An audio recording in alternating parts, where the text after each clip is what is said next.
Last time हम लोगों ने एसआर लैच के बारे में डिस्कस किया था with the help of NOR gate. उसके बाद हम लोगों ने SR latch with the help of NAND gate देखी। तो उसके बाद हम लोगों ने गेटेड डी लैच देखी। आज हम लोग फ्लिप फ्लॉप्स की तरफ मूव करते हैं। तो फ्लिप फ्लॉप्स क्या होती हैं ये डिस्कस करते हैं और आगे जो है ना इसकी डिफरेंट टाइप्स को देखेंगे। फ्लिप फ्लॉप भी तकरीबन लैच गेटेड डी लैच की तरह होती है, लेकिन इसमें और इसमें फ़र्क ये है कि इसमें हम लोग जो है ना क्लॉक को कनेक्ट करते हैं और उसमें हम लोग क्या करते हैं, हम लोग इनेबलर लगाते हैं साथ में। तो हम लोग यहाँ पर सर्किट डायग्राम देख लेते हैं, ऐसे हमें समझ आ जाएगी। ठीक है, और ये इधर से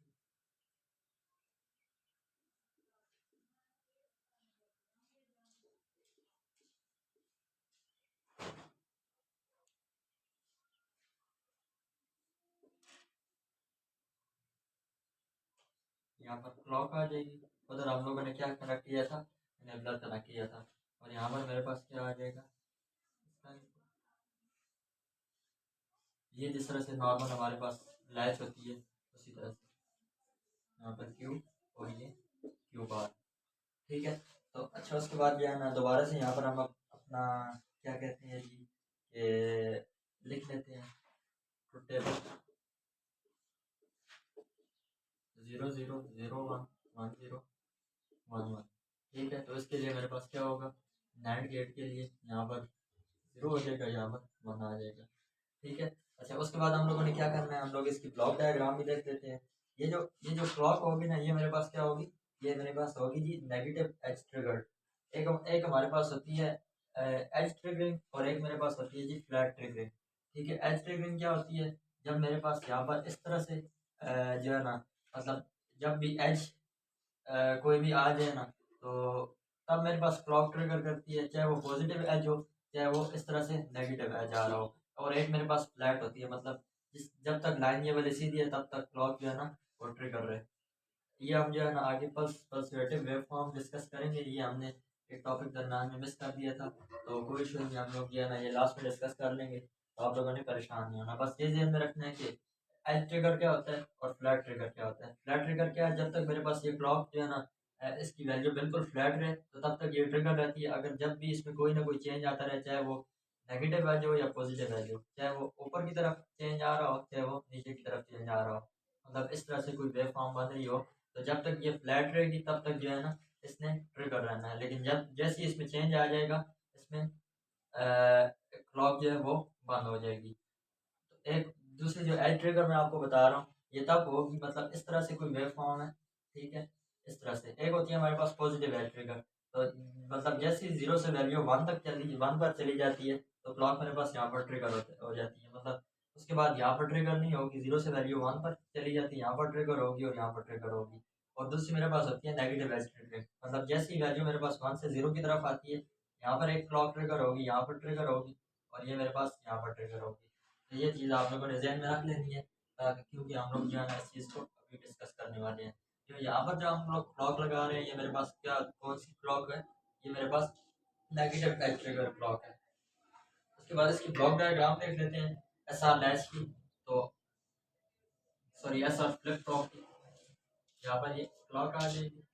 ठीक है, उसके बाद ये एस आ गया, ये आर आ गया, ये मेरे पास क्यू आ गया और ये क्यू बार आ गया। तो इस तरह से इसकी जो है ना, ये मेरे पास ये एस से कनेक्टेड है, ये आर से कनेक्टेड है। तो इसकी ब्लॉक डायग्राम है। अच्छा, देन उसके बाद चले जाते हैं जी हम लोग इसके क्या कहते हैं जी ट्रुथ टेबल की तरफ चलते हैं। इसमें जो पॉसिबल 4 केसेस हैं उनको डिस्कस कर लेते हैं और उसके बाद जो है हम फर्दर आगे की तरफ मूव करेंगे।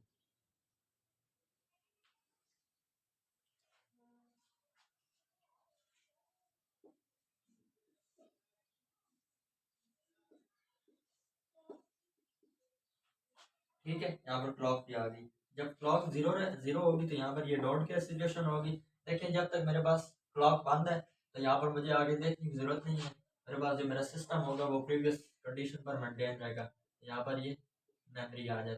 ठीक है, उसके बाद क्लॉक जैसी बंद हुई, 0 0 का केस, 0 1 का केस, 1 0 का केस और आखिर में 1 1 का केस, ये क्लॉक मेरे पास जब जब तक क्लॉक की वैल्यू 1 रहती है। अच्छा, उसके बाद बारी बारी इनको डिस्कस कर लेते हैं। तो ये तकरीबन गेटेड डी लैच की तरह है, इसमें मतलब मजीद डिस्कस करने वाली कोई खास चीज़ है नहीं, लेकिन हम लोग अगेन दोबारा से देख लेते हैं। देखिए यहाँ पर 1 है, यहाँ पर मैं सबसे पहले क्या करता हूँ, 0 1 का केस देख लेता हूँ। इधर एस की वैल्यू 0, आर की वैल्यू 1। ठीक है, एस की यहाँ पर 0 1 0, और ये कन्वर्ट होकर क्या आ जाएगा, 1 आ जाएगा। यहाँ पर क्या आ जाएगा, 0 आ जाएगा। 1 1 1, इसका एंड 1 हुआ और इन्वर्ट होकर ये मेरे पास 0 आ जाएगा। देखिए एक भी 0 होता है तो आउटपुट पे मेरे पास क्या आ जाएगा, 1 आ जाएगा।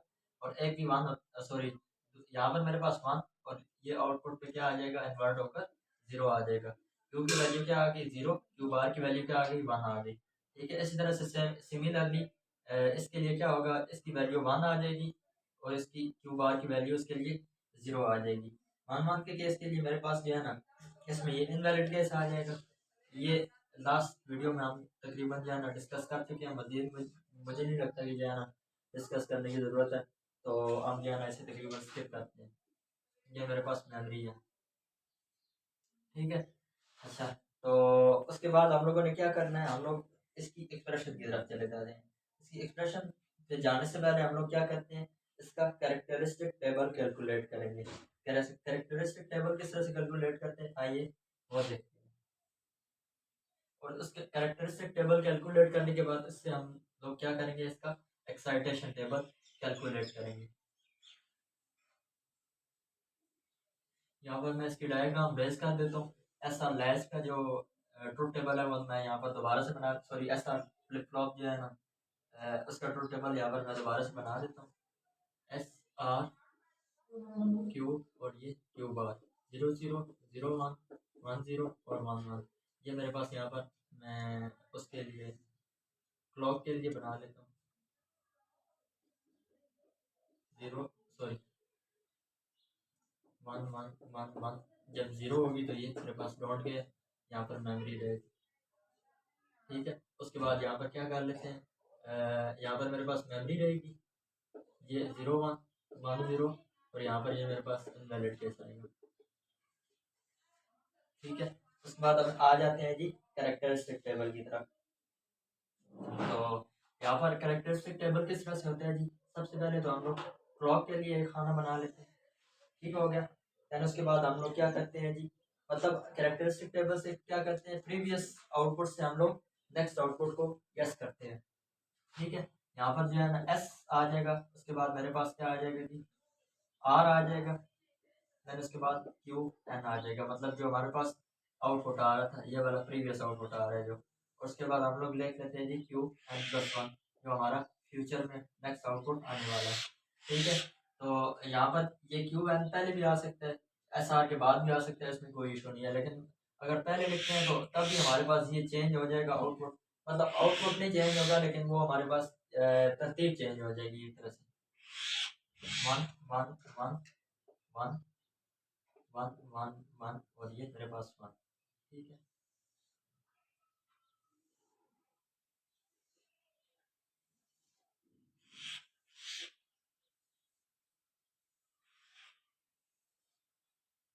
अच्छा, उसके बाद क्या कर लेते हैं जी, यहाँ पर 4 0 4 1, 2 0 2 1 2 0 2 1, जितनी भी 8 हमारे पास कॉम्बिनेशन बनती है, 0 1 0 1 0 1 0 और ये 1।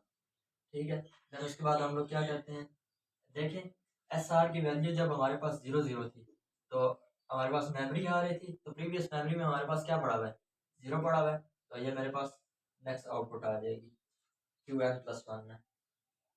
ठीक है, तो उसके बाद हम लोग देख लेते हैं जी, ऐसा लैच में मेरे पास 0 1।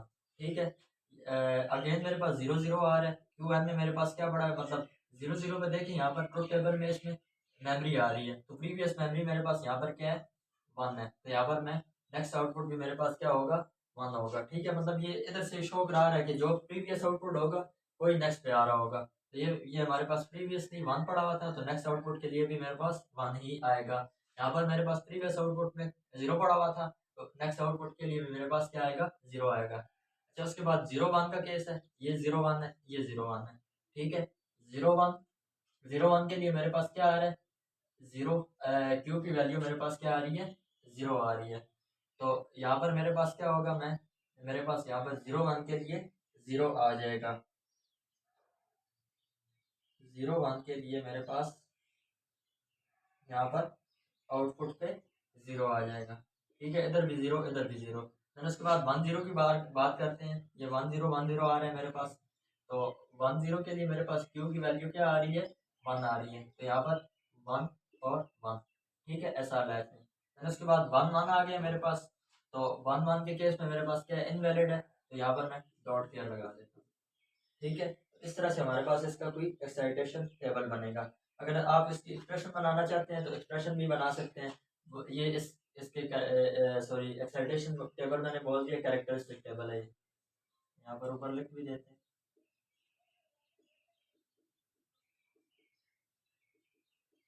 ठीक है, इसके बाद अगर आप इसकी एक्सप्रेशन निकालना चाहते हैं तो आप इसका के मैप बना लें 8 सेल वाला। ठीक है, उसके बाद ये वाले जो आउटपुट आ रहे हैं ये आप लोग इसका के मैप में मेंशन कर दें, तो आप लोग जो है इससे आसानी से एक्सप्रेशन निकाल लेंगे। मैं दोबारा से रिपीट कर देता हूँ। देखिए, एस आर की वैल्यू 0 0 है। 0 0 के लिए यहाँ पर एस आर में मेरे पास क्या था, प्रीवियस मेमोरी मेंटेन रहती है। प्रीवियस मेमोरी में मेरे पास क्या पड़ा हुआ है, 0 पड़ा हुआ है, तो नेक्स्ट टाइम क्या आएगा, मेरे पास 0 ही आएगा। अगेन मेरे पास 0 0 का केस है। ठीक है, तो 0 0 के केस में हमने क्या देखा था, प्रीवियस मेमोरी मेंटेन रहती है, तो प्रीवियस मेमोरी में मेरे पास क्या पड़ा हुआ था, 1 पड़ा हुआ, तो नेक्स्ट टाइम मेरे पास क्या आएगा, 1 ही आएगा। उसके बाद 0 1 के केस में हमने देखा था कि मेरे पास क्यू की वैल्यू 0 आती है, तो यहाँ पर मैंने बिना देखे ही 0 लगा दिया। ठीक है, उसके बाद 1 0 के लिए देखा था हमने कि क्यू की वैल्यू 1 आती है, तो यहाँ पर मेरे पास आउटपुट क्या आएगी, 1 आएगी, यहाँ पर 1 1 आएगी। 1 1 के केस के लिए हमने देखा था कि इनवैलिड है, तो यहाँ पर हमने डोंट केयर लगा दिया है। अच्छा, उसके बाद हम लोग चलते हैं जी एक्साइटेशन टेबल की तरफ। तो एक्साइटेशन टेबल जो है ना, वो इसी की मदद से बनता है, तो यहाँ पर हम साइड पर नीचे की तरफ बना लेते हैं, क्योंकि वो टेबल्स भी ज़रूरी हैं, और साथ में ये जो कैरेक्टरिस्टिक टेबल है इसका भी होना साथ में ज़रूरी है। तो यहाँ पर इसका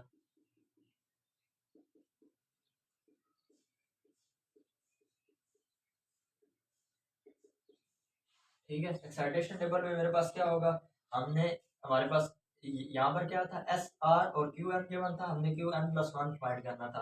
उधर क्या होगा, क्यू एन और Q N plus one given होगा, उससे हमने एस और आर की वैल्यूज फाइंड करनी है। मतलब किस केस के लिए हमारे पास जो एस और मतलब आउटपुट मेरे पास ये आ रहा हुआ, तो प्रीवियस के लिए सॉरी एस आर की वैल्यू ये होगी। आउटपुट मेरे पास जो भी आ रहा हुआ उस हिसाब से मैंने एस आर की वैल्यू फाइंड करनी है। देख लेते हैं यहाँ पर क्यू एन, ये क्यू एन प्लस वन। ठीक है, 0 0 0 1 1 0 और ये रहा 1 1। ठीक है, अच्छा उसके बाद देखें, यहाँ पर देख लेते हैं कैरेक्टरिस्टिक टेबल में 0 0 का केस था मेरे पास। ठीक है, तो 0 0 के केस में एस आर की वैल्यू मेरे पास क्या है, मतलब क्यू एन भी 0, क्यू एन प्लस वन भी 0। यहाँ पर मेरे पास क्यू एन 0 आ रहा है और क्यू एन प्लस वन 0 आ रहा है, और कहीं आ रहा है कहीं भी नहीं आ रहा। तो यहाँ पर हम लोग क्या करते हैं जी, देखें एस की वैल्यू 0 थी, पहले भी 0 थी, अब भी 0 है, एस यहाँ पर हम लोग क्या पुट कर देते हैं, 0 पुट कर देते हैं। ठीक है, और आर देखें, आर मेरे पास क्या हो रहा है, 0 थी, अब मेरे पास 1 है, आर चेंज हो रहा है, तो यहाँ पर हमने क्या कर देना है जी, आर को डॉट केयर कर देना है। उसके बाद 0 1 के लिए देख लेते हैं। अच्छा, यहाँ पर मेरे पास ये 0 1 है, और इसके बाद मेरे पास और कहीं भी 0 1 नहीं आ रही। यहाँ पर मेरे पास एस की वैल्यू क्या है, 1 है, आर की वैल्यू क्या है, 0 है, तो यहाँ पर मैं 1 और 0 पुट कर देता हूँ। फिर उसके बाद 1 0 का केस देख लेते हैं। 1 0 एक मेरे पास यहाँ पर आ रहा है, और कहीं भी नहीं आ रहा है, तो 1 0 के केस में मेरे पास एस की वैल्यू 0 है, आर की वैल्यू 1 है। ठीक है, उसके बाद 1 1 का केस देख लेते हैं। 1 1 का केस यहाँ पर आ रहा है, और दूसरा मेरे पास यहाँ पर आ रहा है, तो 1 1 के केस में देख लेते हैं जी, एस की वैल्यू 0 है, आर की वैल्यू भी 0 है। यहाँ पर लेकिन एस की वैल्यू चेंज हो रही है, आर की वैल्यू सेम है, तो आर हमने 0 पुट कर दिया, एस हमने क्या कर दिया, डोंट केयर कर दिया। तो ये मेरे पास इसका आ गया जी एक्साइटेशन टेबल,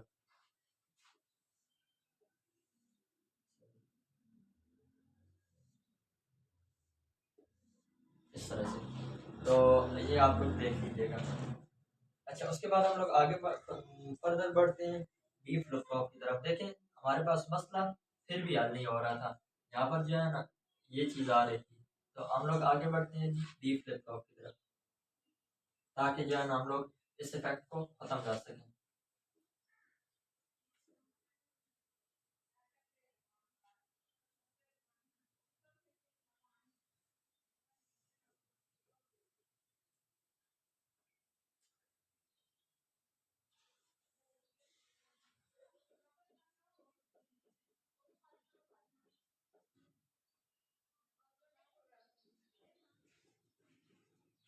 तो ये भी तकरीबन हमारे पास सेम ही हम लोग सर्किट डायग्राम्स बनाते हैं, इसमें थोड़ी सी चेंजेस हमने की हैं इस तरह से, इस तरह से।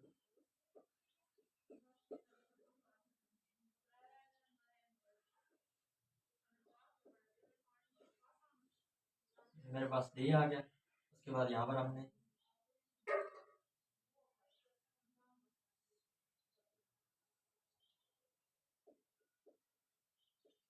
ये मेरे पास क्लॉक आ गई है, यहाँ ये डी सिर्फ आ गया एक, उसके बाद हम लोगों ने एक कनेक्शन इसके साथ, एक कनेक्शन इसके साथ, इधर से इसका आउटपुट इनपुट पे, इसका आउटपुट इसके इनपुट पे, यहाँ पर क्यू, और ये मेरे पास क्यू बार आ गया। अच्छा, उसके बाद हम लोग डी का टेबल देख लेते हैं। तो डी की वैल्यू या ज़ीरो होगी या तो वन होगी। यहाँ पर एक मेरे पास क्लॉक आ जाएगी, ठीक है। उसके बाद अगर क्लॉक आती है तो डी में डॉट क्या करूँगा, और यहाँ पर क्यू, और क्यू बार में मेरे पास क्या आ जाएगा, मेमोरी आ जाएगी, ठीक है। उसके बाद अगर क्लॉक वन वन हो जाती है, डी या तो ज़ीरो होगा या तो वन होगा, एक मेरे पास केस बनता है इसका। लेट्स सपोज हम लोग क्या लेते हैं जी कि डी ज़ीरो है, डी ज़ीरो है, यहाँ पर क्लॉक की वैल्यू वन होगी, तो तभी आगे हमारे पास जो है ना अगली फंक्शनैलिटी परफॉर्म होगी। यहाँ पर 0.1 मेरे पास क्या हो जाएगा, ज़ीरो, और ये इन्वर्ट होकर यहाँ पर क्या आ जाएगा, वन आ जाएगा। यहाँ पर भी वन आ रहा है, यहाँ पर भी वन आ रहा है, तो यहाँ पर क्या आ जाएगा, ज़ीरो आ जाएगा। तो हमने क्या देखा था कि अगर एक भी ज़ीरो आता है तो आउटपुट में मेरे पास क्या आ जाता है, वन आ जाता है। यहाँ पर वन आ जाएगा, ठीक है। क्यू बार में मेरे पास क्या आ जाएगा, वन आ जाएगा जीरो के लिए, और ये वन इधर चला गया, ठीक है, वन वन मेरे पास, और ये इन्वर्ट वन वन का एंड मेरे पास वन, और ये इन्वर्ट होकर जीरो, तो क्यू की वैल्यू मेरे पास क्या आ गई है, जीरो आ गई है। अभी हम देख लेते हैं कि डी अगर वन हो जाता है, डी जब वन होता है तो उस केस में मेरे पास क्या है कि यहाँ पर जीरो आ जाता है, यहाँ पर वैल्यू वन हो जाएगी, यहाँ पर वैल्यू मेरे पास जीरो हो जाएगी, ठीक है। तो यहाँ एक भी जीरो होता है, आउटपुट में मेरे पास वन, और ये मेरे पास जो है ना ऑटोमेटिकली जीरो हो जाएगा। तो यहाँ पर क्या हुआ, वन और जीरो आ गया। देखिए इसमें जो है ना इसने वो वाला केस ही निकाल दिया है, वन वन इनवैलिड वाला केस। तो यहाँ पर इसमें ये खराबी आ रही है कि इसने इसे बिल्कुल निगलेक्ट कर दी है। तो हमने ये काम नहीं करना, डी फ्लिप फ्लॉप ने बिल्कुल इसे निगलेक्ट कर दिया। हम लोगों ने ये काम नहीं करना, हम लोगों ने क्या करना है, हम लोगों ने इसके लिए प्रॉपर सॉल्यूशन ढूंढना है। तो क्या करेंगे कि आगे नेक्स्ट की तरफ मूव करते हैं, लेकिन नेक्स्ट की तरफ जाने से पहले हम लोग इसका कैरेक्टरिस्टिक टेबल और उसके बाद इसका एक्साइटेशन टेबल, ये हम लोगों ने डिस्कस करना है।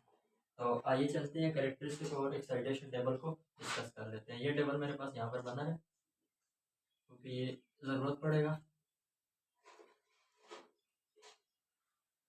तो देखिए मेरे पास यहाँ पर एक तो है जी क्यू एन, एक डी है मेरे पास, दूसरा मेरे पास क्यू एन है, ठीक है। और हमने क्या निकालना है इसके ज़रिए से, क्यू एन प्लस वन, ठीक है। तो चार कॉम्बिनेशन बनेंगे, zero zero, zero one, one zero और वन वन, ठीक है। तो उसके बाद हमने क्या करना है, देखें डी डी जब जीरो है तो क्यू में मेरे पास क्या पड़ा हुआ है, जीरो आ रहा है, डी जीरो क्यू में जीरो, डी जीरो क्यू में जीरो। उसके बाद मेरे पास डी की वैल्यू जैसी वन तो क्यू में वन वन। तो इसका क्या मतलब हुआ कि मेरे पास क्यू एन प्लस वन जो है वो बिल्कुल इक्वल टू आर है डी के, ठीक है। इसी तरह से सेम एज इट इज इसका एक्साइटेशन टेबल भी है, वो भी देख लेते हैं यहाँ पर इसे।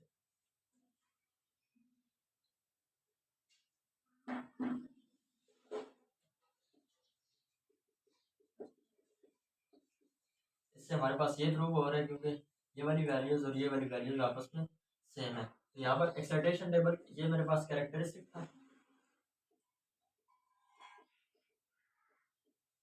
और ये मेरे पास एक्साइटेशन। तो सबसे पहले हम लोग क्या करना है, क्यू एन और टू एन प्लस वन, ठीक है, zero zero, zero one, one zero और वन वन।